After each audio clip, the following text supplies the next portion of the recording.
Primer libro de Samuel, capítulo 17, versículos del 24 al 30, nos dice la Escritura que todos los varones de Israel que veían a aquel hombre huían de su presencia y tenían gran temor. Y cada uno de los de Israel decía: ¿no habéis visto a aquel hombre que ha salido? Él se adelanta para provocar a Israel. Al que venciere, el rey le enriquecerá con grandes riquezas y le dará a su hija y eximirá de tributos a la casa de su padre en Israel. Entonces habló David a los que estaban junto a él diciendo: ¿qué harán al hombre que venciere a este filisteo y quitare el oprobio de Israel? Porque ¿quién es este filisteo incircunciso para que provoque a los escuadrones del Dios viviente?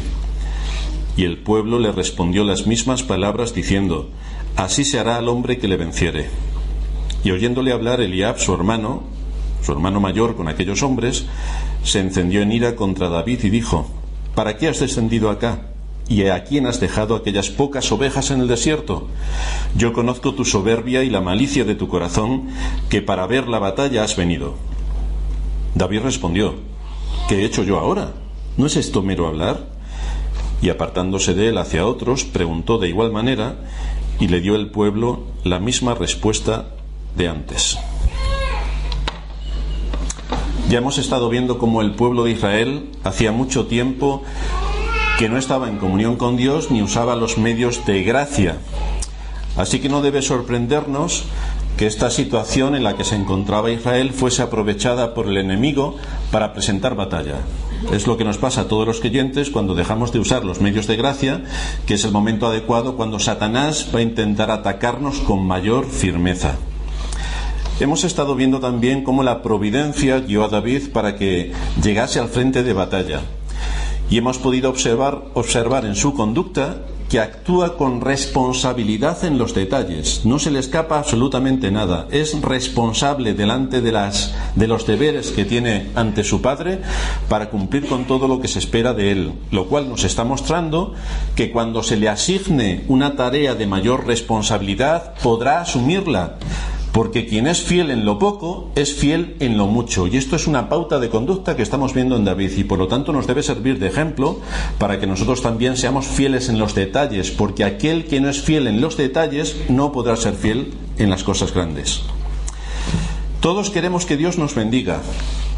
Pero si queremos que Dios nos bendiga, es de la mayor importancia que hagamos aquello que se espera de nosotros en el cumplimiento de nuestras responsabilidades. David quería que Dios le bendijese, por lo tanto David debía ser responsable en sus deberes, porque si no fuese responsable en sus deberes, difícilmente podría pedirle a Dios que le bendijese en medio de las situaciones a las que se estaba enfrentando. Y lo mismo ocurre respecto a nosotros como iglesia. ¿Queremos que Dios nos bendiga? Pues hay muchas responsabilidades que cada uno de nosotros tiene que hacer para cumplir con nuestro deber delante de Dios, y entonces Dios nos bendecirá. Pero siempre Dios nos va a bendecir en el contexto de nuestra responsabilidad y haciendo lo que se espera de nosotros de acuerdo al deber que cada uno tiene delante de Dios. Pudimos ver la respuesta que da David a las provocaciones del filisteo. Mientras que Saúl no está detectando todo lo que hay de fondo en el enfrentamiento de su ejército contra Goliat, ni lo que esto supone para la fe, ni para el honor de Dios, ni para su nombre, David había identificado rápidamente al enemigo y había detectado cuál era el problema. Seguramente algunos estarían orando para que Dios milagrosamente hiciera desaparecer a Goliat.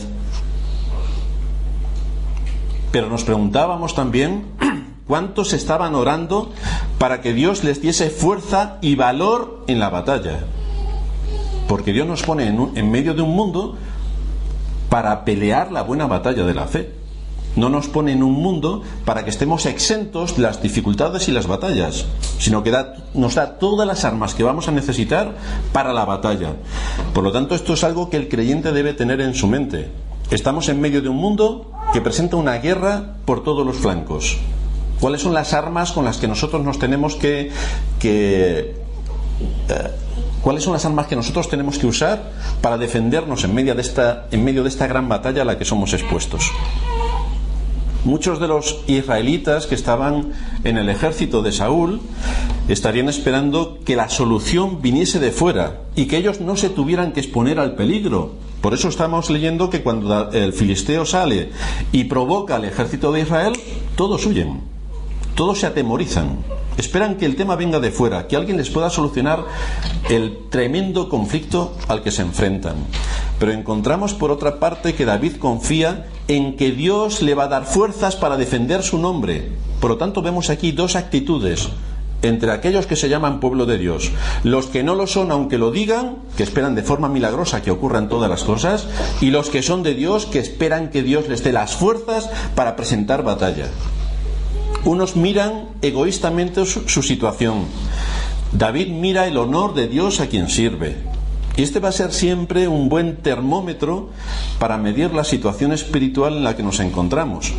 Porque aquí es David el único que entiende que esto que está ocurriendo es un asunto de fe, que se está poniendo en entredicho el nombre de Dios y por lo tanto que necesita los recursos de Dios para hacer frente a tan colosal enemigo. Pero no lo va a hacer en un contexto vacío, lo va a hacer en el contexto de la fe. Así que hoy vamos a ver 4 aspectos en el carácter de David como hombre de fe. El primero va a ser David con la fe que analiza la situación. En segundo lugar veremos la fe que soporta el desprecio. En tercer lugar veremos la fe que soporta la tentación. Y en último lugar veremos la fe que crece en medio de la adversidad. Así que vamos a ver en primer lugar la fe que analiza. Los que creen que los asuntos de fe se quedan únicamente en el ámbito espiritual y no tienen ninguna conexión con el ámbito físico, se equivocan. Es decir, si David hubiera ido a pelear esta batalla únicamente con la fe, Goliat le hubiera rebanado la cabeza. Hace falta algo más que fe. Dios nos da la fe, pero la fe no aparece en un contexto vacío. Aparece en el contexto en el que Dios nos fortalece, nos anima, nos pone en medio de situaciones donde nosotros tenemos que ejercitar nuestros músculos y prepararnos para la batalla. Y esto es un asunto que corresponde a la responsabilidad que todos y cada uno de los creyentes tenemos. Por lo tanto, los asuntos de fe tienen y se desarrollan en un contexto específico. Y afecta a la fe a las cosas prácticas de la vida, y las cosas prácticas de la vida afectan a la fe. Es lo que ocurre también en el mundo normal si yo me llevo un disgusto emocional. Si yo me llevo un disgusto, esto va a afectar a mi apetito, va a afectar al sueño y va a afectar a mi organismo. De la misma manera, los asuntos de la fe afectan al mundo en el que nos movemos y viceversa. Son dos realidades, una visible y otra invisible, pero están conectadas entre sí y se afectan la una a la otra. De manera que si yo estoy fuerte en Dios, en buena comunión con Dios y uso los medios de gracia, sin duda esto va a afectar a mi vida diaria. Y esto es lo que hace aquí David. Como está fuerte en Dios, tiene una buena comunión con Dios y todo está en su sitio, cuando se enfrenta a los peligros, sin duda Dios le va a ayudar. Pero le ayuda en el contexto de que su deber ha sido perfectamente cumplido. Como David es un hombre creyente, un hombre con fe en Dios, no actúa ciegamente, no actúa sin sentido, porque la fe no actúa sin sentido, ni en un contexto vacío, sino que por esa misma razón, porque tiene fe en Dios, se dedica primeramente a obtener situación sobre cómo se encuentra el campo de batalla. Está recopilando los datos necesarios para reconocer sobre el terreno todo lo que está ocurriendo, hacerse una idea de la situación, lo cual nos muestra su sabiduría. Esto es lo que evidencian sus palabras cuando él detecta la situación en la que se encuentra. Dice el versículo 26, ¿quién es este filisteo incircunciso? Está hablando David. ¿Quién es este filisteo incircunciso para que provoque a los escuadrones de Dios? Por lo tanto, él no está viendo simplemente al ejército de Israel, sino que está viendo a los escuadrones de Dios, al ejército de Dios. Esta era la visión que David tenía de la batalla. No interpretaba que había dos ejércitos enfrentados, sino que alguien alejado del pacto de Dios, Goliat, está provocando al pueblo de Dios. Esto es lo que David está detectando. Pero esto no es lo que están detectando los del ejército de Israel. Cabía esperar que todos participasen de esta observación que hizo David, que tomasen conciencia de la realidad de la lucha y de las causas por las que estaban en esa situación, por qué razón estaban en guerra. ¿Nadie se había parado a pensar por qué razón estaban en guerra? Estaban en guerra porque el pueblo de Israel hacía mucho que se había alejado de Dios, y Dios les somete a un juicio. Ellos seguían sus propios caminos, y por lo tanto Dios les envió un juicio. Con el correr de los siglos, ellos siguieron con sus propios caminos, y Dios les envió más juicios, les deportó a Babilonia, hizo caer sobre ellos multitud de desastres, y ellos no quisieron conocer que todas aquellas cosas venían de la mano de Dios. Lo cual también decíamos en sermones pasados que nos debe servir a nosotros para valorar las situaciones en las que nos encontramos y la historia de nuestra propia vida, para detectar qué cosas son un juicio de Dios sobre nosotros porque no hacemos aquello que se espera coherentemente de los que han recibido la fe, qué cosas son pruebas y por lo tanto sirven para fortalecer nuestra fe, y cómo debemos discernir unas cosas de otras. Desde luego, estas palabras de David deberían haber hecho pensar al ejército de Israel y ponerles delante de Dios, reconociendo la situación en la que se encontraban, como hizo Daniel cuando estaba deportado en la tierra de Babilonia, que también comprendió la causa por la que habían sido deportados allí, y por lo tanto confesó su pecado delante de Dios. Si nos vamos a Daniel capítulo 9, a partir del versículo 4, está allí Daniel orando, y dice el texto, Daniel 9:4, oré a Jehová mi Dios, e hice confesión diciendo, ahora Señor, Dios grande, digno de ser temido, que guardas el pacto y la misericordia con los que te aman y guardan tus mandamientos, hemos pecado, hemos cometido iniquidad, hemos hecho impíamente y hemos sido rebeldes y nos hemos apartado de tus mandamientos y de tus ordenanzas.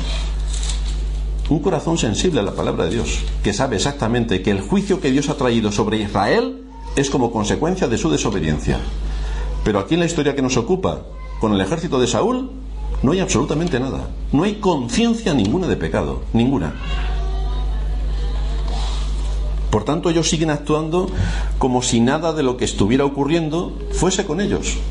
Es una de las cosas más que pasan en la vida. Por lo tanto, como no identifican el pecado, no identifican el enemigo, no se arrepienten, ¿qué es lo que podemos esperar que ocurra?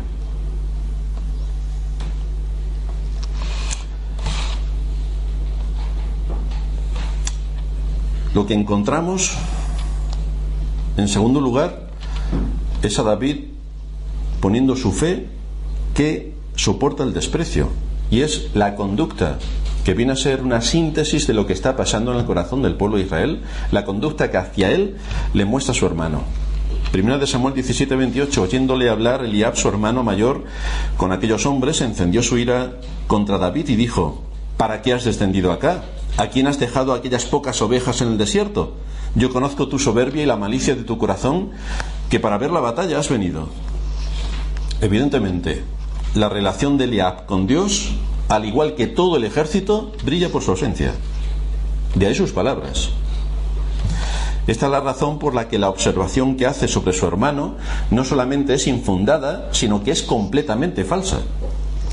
Eliab acusa a David de descuidar sus obligaciones en Belén, de ser arrogante, de ser una persona mala y de ser una persona entrometida. Desde luego, el análisis que hace Eliab sobre la llegada de David es bastante curiosa, porque lo que estamos viendo en el carácter de David es exactamente lo contrario. Exactamente lo contrario. Y además, es reconocido por los extraños, los siervos de Saúl, que le propusieron ante Saúl para que el rey le contratase y pudiese, con sus cantos y con la música, apaciguar el espíritu del rey. Y le reconocieron como un hombre de valor y un hombre prudente. Pero Eliab piensa todo lo contrario. Fijaos de qué manera, en vez de que Eliab interprete correctamente la situación en la que se encuentra el ejército frente a Goliat, que era un asunto de gran trascendencia, se dedica a interpretar la llegada de David a la línea de batalla con una actitud bastante perversa, lo cual nos muestra que estamos ante un corazón no regenerado, que ataca desacreditando el carácter de David y su reputación, algo que la Escritura considera un asesinato, porque está socavando la reputación de una persona. Dice la Escritura que no podemos amar a Dios a quien no vemos, sino amamos al prójimo a quien vemos. Esta es la situación en la que se encuentra Eliab. ya podemos entender la razón de por qué Dios no llamó al primogénito de la familia de Isaí. Ya vemos la razón, es que no era un hombre regenerado. Esta lección de desprecio tan contundente la encontramos también en la persona de nuestro Señor Jesucristo. Nos dice el Evangelio de Juan en el capítulo 1, versículo 11, que a lo suyo vino y los suyos no le recibieron. No le recibieron.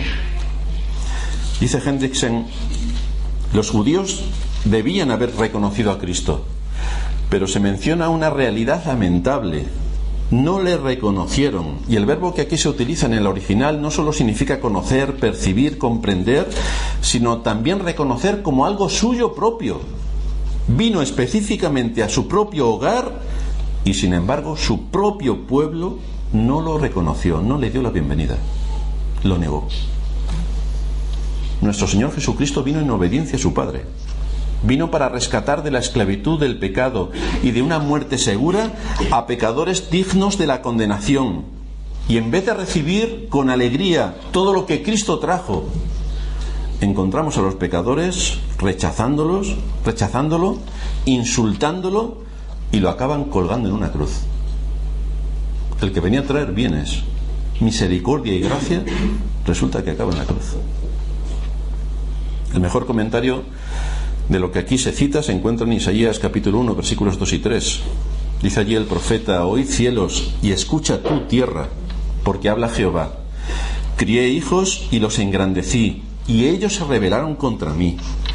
El buey conoce a su dueño y el asno el pesebre de su señor. Israel no entiende, mi pueblo no tiene conocimiento. Lamentablemente, esta es una pauta que existe en los que se llaman pueblo de Dios a lo largo de todos los siglos. Da igual que fuesen los israelitas del Antiguo Testamento o los cristianos del Nuevo. Mi pueblo no entiende, no tiene conocimiento. ¿A quién está sirviendo? ¿A quién están siguiendo? ¿A quién están adorando? ¿Cómo lo están adorando? Mi pueblo no tiene conocimiento. Y esto es lo que encontramos aquí también en la historia de David. Justo su hermano mayor, quien debería cuidar de él, que era el hermano pequeño, atenderle, mostrar un espíritu agradecido por el largo viaje que ha tenido que hacer este muchacho para traerle víveres, en vez de cuidar de su hermano pequeño, muestra un desprecio superlativo hacia su persona.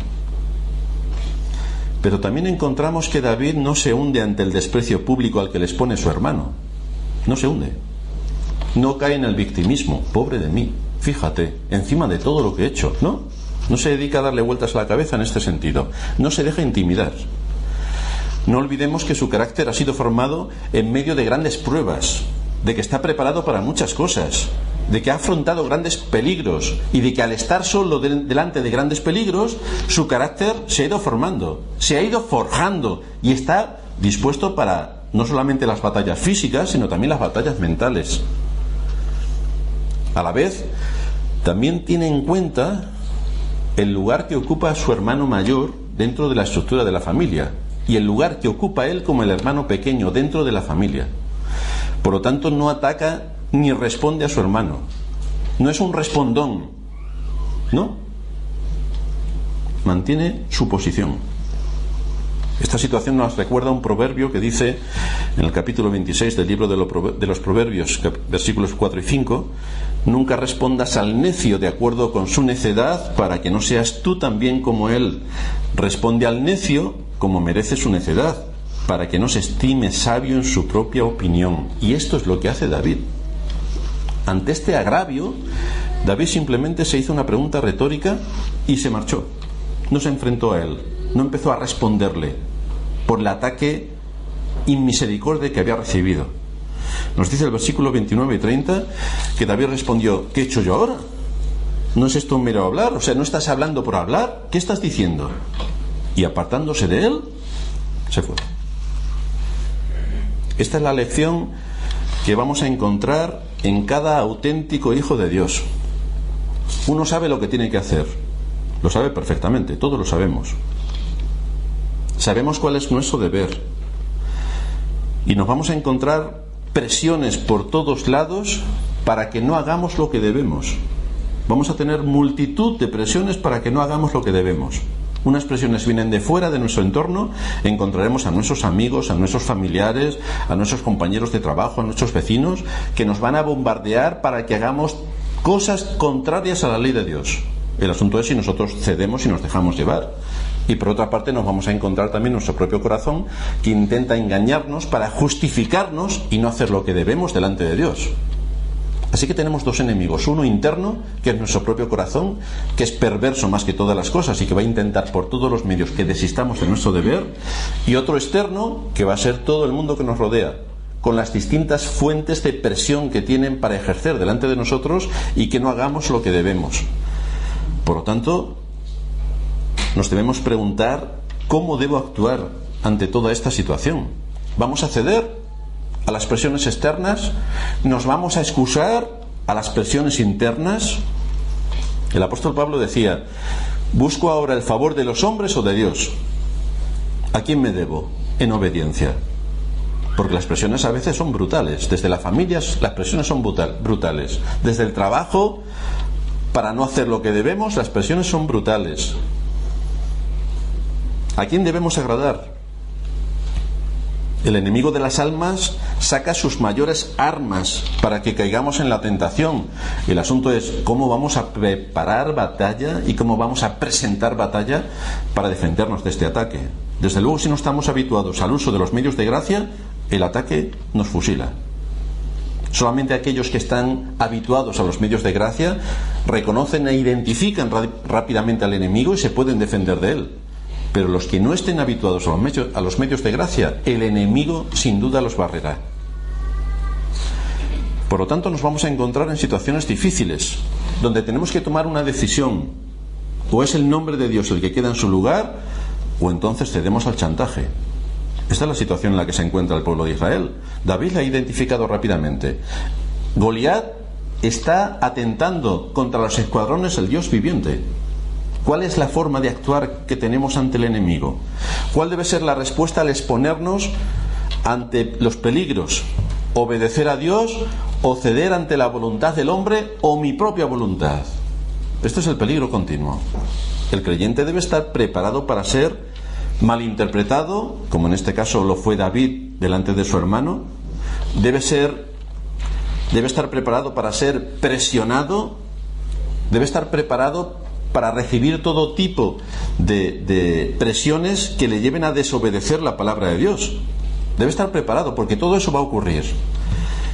Y también debe estar preparado para encontrarse en muchos casos solo. Porque tristemente aquellos que deberían estar al lado cumpliendo con su deber, no están cumpliendo con su deber y por lo tanto no están al lado. Así que debemos estar preparados para estar también en muchos casos solos. Esto nos lleva a nuestro tercer punto: cómo la fe soporta la tentación. Eliab debería haber estado cumpliendo con su deber, y su deber no era otro sino enfrentarse al gigante, pero no estaba cumpliendo su deber. En vez de ser un valiente enfrentándose al gigante, era un valiente enfrentándose a su hermano pequeño. ¿Qué valiente? Un valiente Eliab. El asunto que encontramos aquí es que cuando alguien deja de cumplir con su responsabilidad y estar ocupado en lo que debe estar ocupado, seguramente va a estar entrometido en lo que no debe. Y este es el caso de Eliab. Este es el caso en el que, si no nos damos cuenta y somos precavidos, podemos caer cada uno de nosotros. Si no cumplimos con nuestro deber, vamos a estar ocupados en hacer lo que no debemos, y entonces vamos a estar fastidiando a otros, que es lo peor que puede pasar. Es decir, no solamente que no soy de ayuda a los demás, es que encima fastidio a los demás, que esto ya es terrible. Y el caso es que se da. Dice Spurgeon: lo que encontramos en general en las Escrituras es que el Señor no solamente permite que sus siervos sean atormentados y afligidos por los impíos, sino que muchas veces consiente en que los despedacen y destruyan. Permite que los buenos se consuman en la oscuridad y en la desgracia, mientras que los malos resplandecen como estrellas, y no muestra la claridad de su rostro a sus fieles, para que gocen mucho tiempo de ella. Por eso, el mismo David no oculta que si los fieles fijan sus ojos en el estado de este mundo, sería una gravísima tentación de duda, sobre si Dios galardona y recompensa su inocencia. Tan cierto es que la impiedad es lo que más comúnmente prospera y florece, mientras que los que temen a Dios son oprimidos con afrentas, pobreza, desprecios y todo género de cruces. Por lo tanto, todas estas cosas las debemos de tener en mente. Es decir, cuando uno es hijo de Dios, no le toca la lotería, le suben 2 veces el sueldo en el trabajo, tiene una casa mayor que la que tenía y recupera toda su salud como si tuviera 20 años. No, normalmente ocurre lo contrario. Por lo tanto, tenemos que calibrar bien lo que nos está pasando para ver que Dios, en su providencia y en su propósito, permite que muchas de estas cosas les pasen al pueblo de Dios. Y no lo hace para que nos andemos lamentando y quejando durante toda nuestra vida de la mala suerte que tenemos, porque nosotros no tenemos mala suerte. Para empezar, la suerte no existe. Y luego Dios todo lo gobierna, todo está debajo de su dominio y de su control. Por lo tanto, si Dios, cuando nosotros hacemos lo que tenemos que hacer, permite las cosas, es un asunto de la providencia de Dios y de su soberanía, y tenemos que descansar en Dios. Sigue diciendo Spurgeon: los impíos no están contentos con obrar injustamente. Añaden a esto palabras duras, arrogantes y amenazadoras, que es lo que estamos viendo aquí con la historia de Eliab, ultrajando con ellas a los santos. ¿Va a tolerar esto el Señor para siempre? ¿Va a dejar a sus propios hijos que sean durante mucho más tiempo la presa de sus enemigos? ¿No van los discursos insolentes de sus adversarios a provocar finalmente su justicia hasta que intervenga? Las palabras a veces hieren más que las espadas. Son tan duras para el corazón como las piedras para la carne, y son derramadas por los impíos en redundancia y las usan de modo tan común que pasan a ser su habla ordinaria. ¿Dios va a tolerar esto para siempre? No hay conciencia de actuar correctamente delante de Dios. Piensan que nada está bajo el gobierno de Dios. Viven como si Dios no existiera. Esta es la razón de su arrogancia y el colmo de su maldad. Los impíos no solo albergan creencias infieles, sino que se atreven a defenderlas confiados en la monstruosa doctrina de que Dios está demasiado lejos como para darse cuenta de las acciones de los hombres, y por lo tanto hacen lo que hacen. Pero nosotros no. Nosotros sabemos que Dios interviene en todas las áreas de la vida. Nosotros sabemos que sea lo que sea que nos ocurra, ocurre por la providencia de Dios y ocurre por la soberanía de Dios. Sabemos que si pecamos, vamos a ser castigados por Dios. Es cierto que tenemos abogado para con el Padre y debemos pedir perdón y Dios nos perdona, pero las consecuencias de nuestro pecado las pagamos. No se nos exime de ellas, las pagamos. Por lo tanto, lo que hagamos cuando pecamos delante de Dios tiene consecuencias, y esas consecuencias las pagamos. Por lo tanto, hay veces que las cosas que nos ocurren son debido a nuestro pecado y por lo tanto Dios envía sus juicios, y otras veces uno hace todo lo que está al alcance de su mano, cumple con su deber, actúa honradamente, íntegramente, usando todos los medios de gracia, y tiene una prueba tremenda. Pues Dios envía todas estas cosas, tanto los juicios como las pruebas, para que nuestro corazón esté en su sitio. Aquí encontramos que el sentir de Eliab era como este carácter que ha definido Spurgeon. Pero no solamente el de Eliab, el estado del pueblo de Israel en general estaba así. El ejército de Saúl estaba así. Es decir, lejos completamente de Dios, completamente. Debemos recordar lo que hay en el corazón de Eliab, que hay bastantes cosas. Porque él era el mayor de la familia, fue Samuel a su casa y no le escogió como rey. Por lo tanto, en el corazón de Eliab había un resentimiento bastante grande hacia David, porque David había sido escogido como rey siendo el pequeño, y él, siendo el mayor, no había sido escogido. Por lo tanto, había un resentimiento importante, un resentimiento que le llevó a generar envidia de su hermano pequeño. Por eso le está tratando como le está tratando. La envidia no es cualquier pecado, no, es un pecado que genera otros muchos pecados que vienen detrás. Y lo que hace más terrible el pecado de la envidia es que resulta muy difícil desenmascararlo. Muy difícil. Porque estoy seguro que ninguno de vosotros habéis sido receptores de alguien que os venga a pedir perdón por ser un envidioso. No pedimos perdón por la envidia, porque está tan integrado y viene tan maquillado y tan bien presentado que no solemos pedir perdón por la envidia. Jonathan Edwards dice respecto a la envidia, o la define como un espíritu de insatisfacción y una oposición a la prosperidad y la felicidad de otros al compararla con la nuestra. No es que nos quiten a nosotros algo, sino que nosotros vemos que otro prospera y nosotros decimos, eso lo quiero yo. Otro comentarista dice que la envidia es un resentimiento y desagrado contra otro porque posee algo que yo deseo. Y entonces me crea un espíritu de resentimiento contra esa persona. El hecho es que todos los seres humanos, porque venimos con la maldición del pecado, tenemos la tendencia a procurar los primeros puestos, los primeros honores, a tener las mejores cosas. Y cuando vemos que otros tienen lo que nosotros queremos, entonces nos resentimos contra ellos, no porque ellos hagan algo contra nosotros, no, simplemente porque han obtenido cosas que a nosotros nos gustaría tener, y entonces nos resentimos contra ellos. La envidia nace del descontento y del desamor. Sentimos descontento por lo que no tenemos. Pero hermanos, que nosotros somos creyentes. Y una de las doctrinas importantes es aprender a tener contentamiento. Contra esto tenemos que luchar. Este pecado está tan mezclado con la soberbia que el ser humano puede perjudicarse a sí mismo con tal de que el otro no obtenga lo que quiere. Hasta ese punto de daño conlleva la envidia. El envidioso ve la prosperidad del prójimo como si fuese algo que le perjudica a él, una especie de afrenta personal, como si el otro fuese culpable de algo, simplemente por el hecho de que ha prosperado, o que tiene algo que yo no tengo. Y ahí se crean todos los lazos de la envidia. Y cuando se permite que este sentimiento encuentre lugar en el corazón, entonces rápidamente se genera la mala voluntad hacia la persona envidiada. Ese fue el caso de Caín y Abel. ¿Cuál fue la situación en la que se encontraron? Que Caín ofreció delante de Dios aquello que Dios demandaba, cumplió con su deber. Perdón, Abel. Caín no. Caín hizo lo que a él le dio la gana. Y cuando Dios dice que Abel había hecho un buen trabajo, había ofrecido lo que él estaba demandando, Caín tiene envidia y entonces mata a su hermano. Este es el caso de José y sus hermanos. Tiene una túnica de colores. Nuestro padre lo ama más que a nosotros, por lo tanto vamos contra José. Y este es el caso que nos ocupa aquí entre Eliab y David. Me ha quitado la corona, que es lo que estaría pensando Eliab, que era el primogénito, y por lo tanto como primogénito debería tener el dominio para ser el futuro rey de Israel. Sin embargo, si Eliab hubiera conocido realmente a Dios, sabría, por la enseñanza que encontramos en las Escrituras, que Dios prospera a unos más que a otros.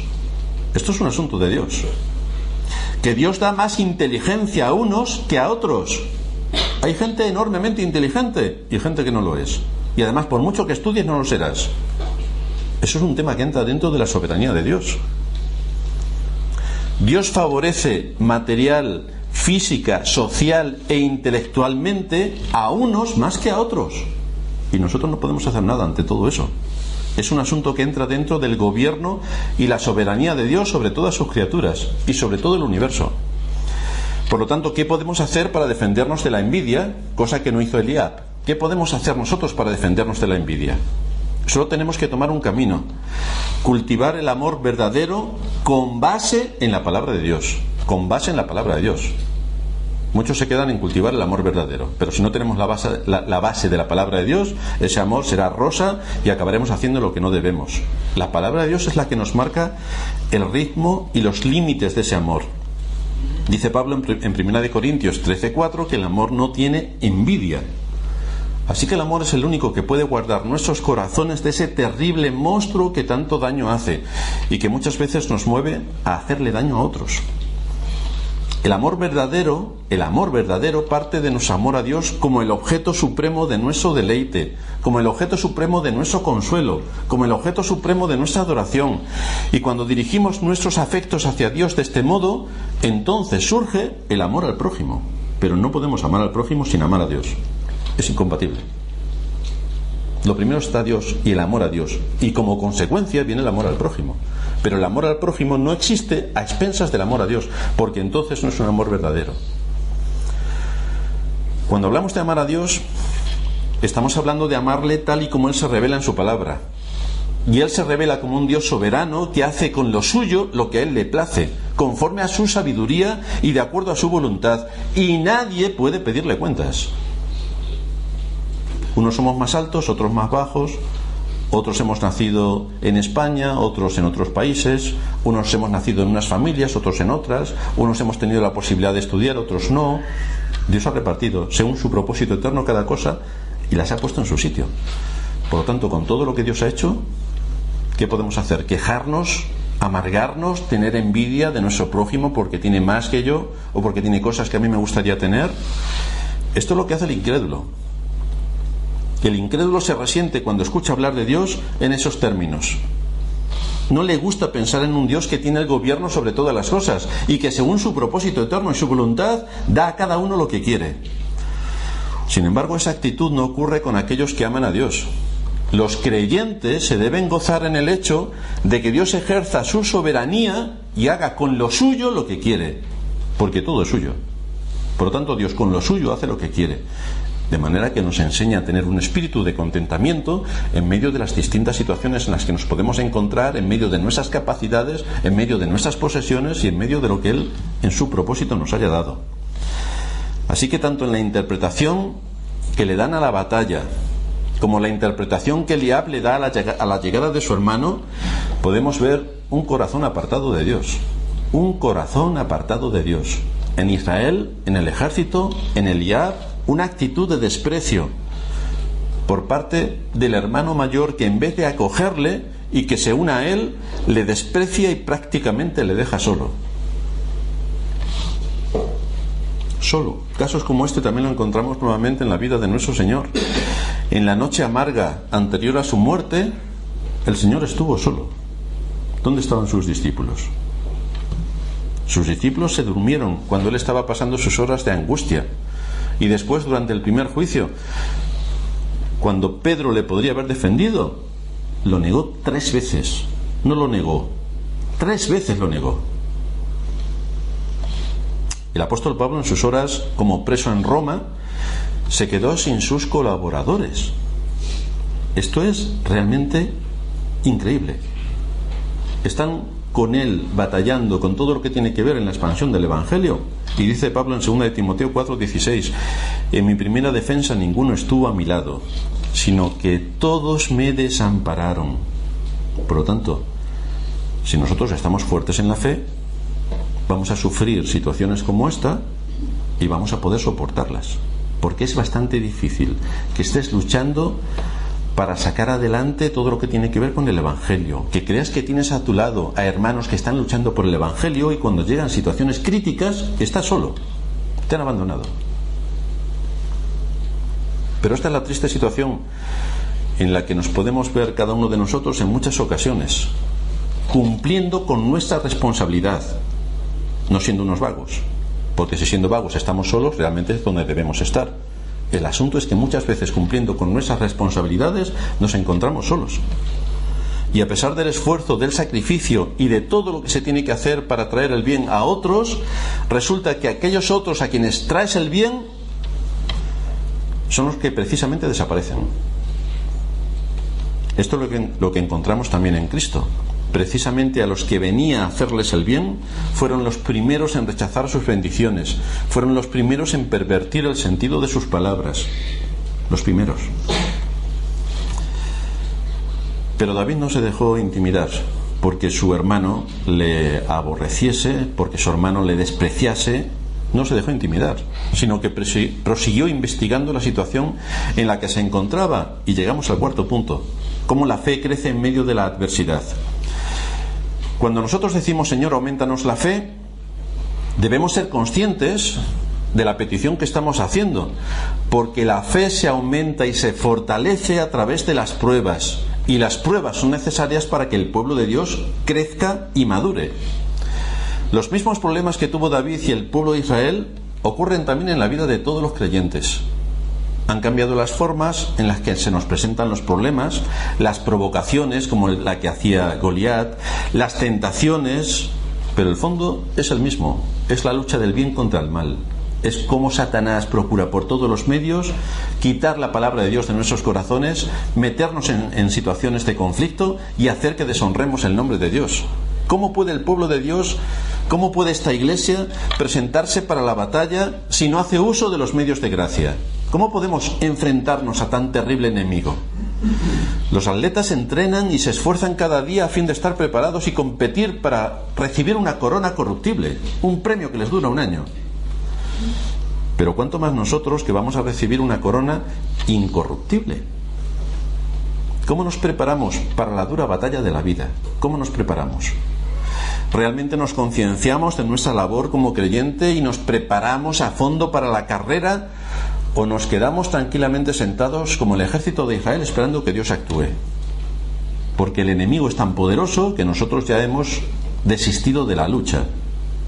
Porque somos unos cobardes, quizá. Aquí tenemos en David un ejemplo que nos debe alentar. Muchos son los que se van al bando enemigo, pero nosotros no. Nosotros no podemos irnos al bando enemigo. David estaba en buena comunión con Dios. David cumplió con su deber en todo lo que su padre le dio para hacer. David estaba en perfecta armonía, tanto con Dios como con los hombres, y esto le dio fuerzas para afrontar diversos peligros. Le capacitó para soportar el desprecio de su hermano mayor. Le siguió dando fuerzas para estar en comunión con Dios, y por lo tanto nos muestra un carácter digno de imitar. Este es un hombre al que debemos imitar. Este es un hombre que nos sirve de ejemplo. David no se asustó del trabajo. David no se asustó de su responsabilidad. No se asustó de los enemigos. Porque solo tenía una cosa en mente: ser fiel a Dios en medio de las responsabilidades donde Él le había puesto. Y por lo tanto nos deja un ejemplo.